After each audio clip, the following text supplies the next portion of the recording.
Gente, queria comentar uma coisa com vocês, acho que principalmente para quem é cristão, uma coisa que eu me toquei ao longo dos anos, eu estava meditando esses dias e acho bem legal partilhar, que eu acho que para muito cristão isso ainda... Claro que todo cristão, nem todo, mas praticamente a maioria sabe disso, ou todos sabem, não sei, mas às vezes a ficha assim com relação a isso não caiu. E é uma coisa muito importante. Eu estava meditando esses dias sobre isso porque... quando você, acho que principalmente fora do Brasil, que você conhece, assim, você passa a conhecer e ter amizade com pessoas de outras religiões, porque assim, o Brasil é maioritariamente cristão, né? As únicas guerras que há com os cristãos praticamente, normalmente é entre cristãos. E é sobre cada um acreditar alguma coisa dentro do cristianismo, né? E aí fica aquela jogatina, né, na internet e tal. Mas quando você conhece pessoas de outros povos, a história é diferente. Normalmente, quando você conhece outros povos que realmente têm outras religiões mesmo, onde elas acreditam num Deus diferente do seu, ou elas acreditam num Deus onipotente, mas não pensam como você de verdade, não é como o católico que é diferente do evangélico, o evangélico diferente do novo reformado, não. Diferente mesmo. Você começa a perceber qual é a mensagem do cristianismo que realmente gera perseguição, que realmente poderia te dar um problema sério. Normalmente pregar em praças de países cristãos ou coisas assim, isso não é um grande problema. Você falar sobre Deus, até mesmo às vezes em outras religiões, também não é um grande problema. Você fala, não, acredito em Deus, ou Deus isso, ou Deus te abençoe. Essas pessoas até falam, obrigado, ou até amém, ou outras pessoas de religião não ligam. O problema mesmo, é se você disser declaradamente quem é o seu Deus. Porque quem é o Deus do cristianismo? Patrícia, é o Deus onipotente. Aliás, outras religiões que não são o cristianismo também acreditam. Mas quem é? O nosso Deus... Isso aí eu tenho gente de todo lugar aqui no meu Instagram. O nosso Deus é Jesus. Jesus é Deus. Meus amigos, isso dá até morte. Essa é a mensagem que gera de verdade perseguição. Essa é a mensagem pelo qual a gente fala, que a Bíblia fala sobre, né? Sobre pessoas que foram impelidas a negar a Cristo. Por quê? Porque não quer que acredite. Não. Esse negar a Cristo é negá-lo como Deus. Porque Jesus, ele é Deus. Eu sei que parece uma coisa que eu já sabia, eu sei que parece aquela coisa assim, isso não é uma novidade, mas eu vou abrir coisas aqui para você entender a intensidade do que é dizer isso. Foi essa mensagem, basicamente, foi nesse ponto da história de Jesus que os fariseus decidiram levar ele à morte. Foi quando eles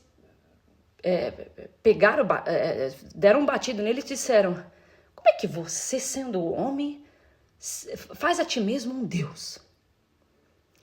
E não era fazer ele mesmo um Deus. Era ser ele mesmo o único Deus. E isso foi o escândalo que fez com que finalmente os fariseus dissessem, não, esse cara tem que morrer, ele está dizendo que ele é Deus. Porque enquanto isso, eles estavam só com inveja dele. Tava com inveja, claro, queria apagar ele do mapa, né? Tava com inveja e tudo mais. E aí começa a gerar aquela coisa bem forte neles, quando ele fala pro paralítico, os seus pecados estão perdoados. E aí eles pegam e falam, mas quem pode perdoar pecado é Deus. Como assim tá perdoando pecado? Esse cara não pode perdoar pecado, ele é homem, ele não pode perdoar pecado. E ali o negócio começa a esquentar. E uma das últimas coisas que deixam os fariseus muito, muito revoltados foi quando o discurso de Jesus é colocado mesmo como ele sendo Deus. E ali é onde a coisa estreitou de verdade e eles decidiram levar ele à morte. Quando eles disseram, você sendo homem está se fazendo como Deus. E aí eles consideraram ele um cara que estava blasfemando. E aí é aí que a coisa toda aconteceu. É esta verdade. Porque a mensagem central do evangelho é os seus pecados foram perdoados, né? Deus ofereceu perdão à humanidade. Essa é a mensagem central do Evangelho. Porque, por isso que Evangelho significa boa notícia. Porque é Deus oferecendo perdão à humanidade. Essa é a mensagem central. E a verdade do Evangelho, quando Jesus é chamado de a verdade, é justamente a verdade do Evangelho é que Deus encarnou para poder se dar em sacrifício no nosso lugar. Porque só Ele poderia ser o único onde a morte não teria nada que cobrar. Vai cobrar o que de Deus? Ele é perfeito. Então, ele sendo o homem, era o único que podia tomar o lugar, porque assim que ele morresse, a morte não poderia ficar com ele, não tem nada para cobrar dele. Então, ele é liberado e ressuscita. E essa é a verdade que dá problema. Não vou tocar em religiões, como eu falei, eu tenho pessoas de várias nacionalidades aqui, vários idiomas, da maioria nem vai me entender, mas também de pessoas que me entendem e tem outras religiões que não aceitariam que seja tudo isso, mas assim, quando é amigo aceita, né? Acho engraçadinho só. Mas se são pessoas assim, que estão na religião delas, que jamais aceitariam que você chamasse um homem de Deus, isso poderia realmente te gerar uma perseguição muito séria. Então você pregar sobre Deus, gritar nas praças, falar que você acredita em Deus, tudo bem. País cristão, então, como eu falei, só dá treta porque um acredita de um jeito, outro acha que a música tinha que ser de outro. Nesse sentido, essa tretinha assim, que cansa. Mas o problema mesmo é se você sair pra fora de um país cristão ou dentro de um país cristão, você conhecer pessoas que não vão achar engraçado você chamar um homem de Deus. Uma vez uma mulher, aqui na Suíça, isso faz exatamente 10 anos, ela ia nas nossos cultos, né? A gente fazia na casa de uma pessoa lá em Zurique. E aí, essa mulher, ela vinha. E ela é, assim, de um povo, assim, bem de outro lugar, longe. E ela falou assim pra mim, pastora, porque assim, a minha família é de uma outra religião, mas é o mesmo Deus e tal, não é igual, né? Tenta tirar essa dúvida. Eu falei, olha, é fácil. Ela falou, porque às vezes eu fico confusa, porque é Deus único, Deus onipotente, é Deus. E eu falei pra ela, é fácil tirar essa dúvida. Eu falei pra ela, essa religião declara Cristo como Deus? Ela, não. Eu falei, então não é o caminho, não é a verdade, não é a vida. Esses dias uma pessoa que é de um país budista, estávamos explicando para uma outra pessoa que é de outro país o que é o budismo, porque ele não sabia. E eu falei, no Brasil tem muito budista, então eu sei um pouquinho, né? Eu tava explicando que eles acreditam em Buda, E aí, essa pessoa para a qual a gente estava explicando, ele disse assim, ele falou, pronto, é um homem. Eu falei, eles acreditam que evolui, um trem assim. Ele falou, tipo Jesus? Eu falei, Jesus ressuscitou, né? Buda não. Então, assim, e na hora ele até riu, né? Porque, assim, um homem normal não pode voltar da morte se não for uma obra de Deus, né? Ele não pode, só pode se voltar uma obra de Deus. Então, Jesus ter ressuscitado é uma verdade muito profunda. Faz dele o único Deus.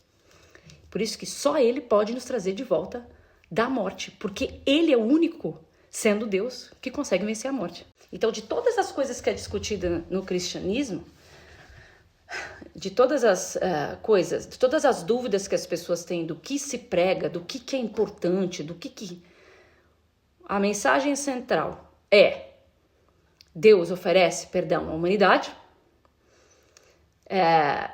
gratuito, né, sem nenhuma obra, através dele mesmo, que é a verdade, um Deus, o Deus que encarnou e nos representou como homens na cruz para sofrer o castigo em nosso lugar. Mas este Deus, o único Deus, se tornou homem. E é Jesus. Ou seja, toda essa mensagem de o Deus que encarnou, o único, que encarnou, virou homem e foi sacrifício em nosso lugar e perdoou os pecados, toda essa mensagem é a que pode te dar uma baita perseguição. Eu não tô dizendo isso para te desencorajar, até porque eu realmente vejo que quem é chamado para, uma palavra boa assim em português para dizer isso, não é encarar, mas para ir de frente, sei lá.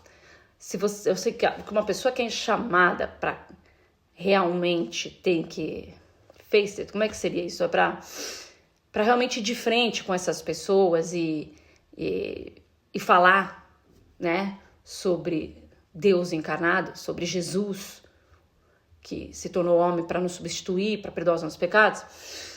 A pessoa que é chamada para falar sobre isso e correr real risco, não, como eu falei, não falar isso para um país que já é cristão, ou para gente que, sei lá, que também não vai dizer nada. Eu acho que essas pessoas realmente recebem o encorajamento para fazer isso, né? Então acho que ninguém tem que se sentir culpado de não ter coragem de fazer, porque se você não tem coragem é porque você não foi encorajado. Mas eu ainda assim acho importante que de tudo que você ouça, você entenda que isso é o cristianismo, né? Porque sabe como é, né? Pelo menos assim, eu acompanho muito pouco mesmo, muito pouco. Eu acompanho aquilo que é importante para mim, então basicamente eu acompanho super, super pouco. O gato só aprontando. Super pouco o que as pessoas falam, mas das coisas que a gente acompanha por aí, aqui, né? Às vezes você tá aí brincando no Instagram e você vê, ou alguém posta, enfim. Normalmente é muita falácia, né? Muita. E eu acho que o cristão me parece um bocado perdido, assim. Tipo assim, mas afinal o quê? O que é pra fazer? O que é pra falar? O que é pra pensar? Porque como há muitas discussões dentro dos braços do cristianismo, porque há vários, a pessoa acaba se perdendo do que é real e importante, qual é a cena mesmo do cristianismo, qual que é? No final, eu tenho um vídeo aqui no Instagram, é o único, porque tudo que eu tô falando aqui eu vou colocar no meu YouTube. Mas esse vídeo é o único que eu deixei no Instagram, e eu justamente deixei só esse, que tá aí no perfil, porque é o vídeo que eu mais gosto, que eu gravei. E olha que eu tenho 300, hein? O que eu mais gostei foi esse. Que eu falo sobre Jesus não ter morrido para nos dar um carro novo, né? Apesar de que tudo que é bom tá incluído, sim, mas a gente não pode pregar isso centralmente, porque tá cheio de gente que vai ser salva até o fim da vida não vai ter carro. Então, se a gente basear o cristianismo em ganhar coisas, você pode frustrar as pessoas que creem em Jesus, né? Porque não tem a ver com isso. Cada um literalmente tem uma história. E tem gente que vai morrer pobre. E essa é a verdade. E crê, é crente, vai pro céu, cheio de fé. Por quê? Porque cada um tem uma história, um propósito, um jeito em que Deus dirige as coisas, né? Então, a gente não pode basear o cristianismo em ganhar coisas. E nesse vídeo eu falo um pouco sobre o fato de que o fato de Jesus ter morrido e perdoado os nossos pecados tem a ver com receber a vida eterna, né? Com o fato de que essa vida ela é extremamente curta e que se a gente ficar esperando só nela, se a gente ficar fixando tudo que a gente é, se a gente pôr toda a nossa fé dentro dessa vida, nós estamos fazendo um baita gasto de energia com poucos anos, porque Paulo chama de miserável essa vida, ou seja, porque ele fala, mano, o que é 70, 80? Você não é nada perto de uma eternidade. Então, assim, não dá pra gente pensar nessa vida baseando a nossa fé em coisas, né? Porque, assim, é realmente medíocre, é realmente pequeno, assim, não é o que o evangelho representa. O evangelho representa o ganhar uma vida eterna, o de fato se livrar da morte. Isso é o que o evangelho representa, né? Dizendo no sentido de o que você ganhou com tudo isso, vai, pronto. O que você ganhou com a mensagem central do evangelho, com a verdade? Eu ganhei vida eterna, né? É isso que eu ganhei, é isso que eu ganhei. Agora, sendo eu filho de Deus, obviamente que Deus é comigo nesse mundo. E aí as bênçãos me seguirão.